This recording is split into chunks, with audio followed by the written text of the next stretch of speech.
Hi, this is how to get two toothpicks to balance. You see, I got it done already because it's usually really hard.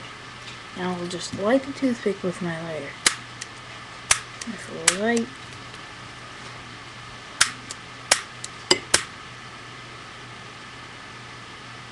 I'm not for sure if it'll work because I've never done it when it's on its side. When the toothpick is gone, there'll be just a little thread there. And I'm not blowing on it. Please, like this one right. Never found what's going on. Nope. As you see, the fire went out. And I'll show you how much it's holding by.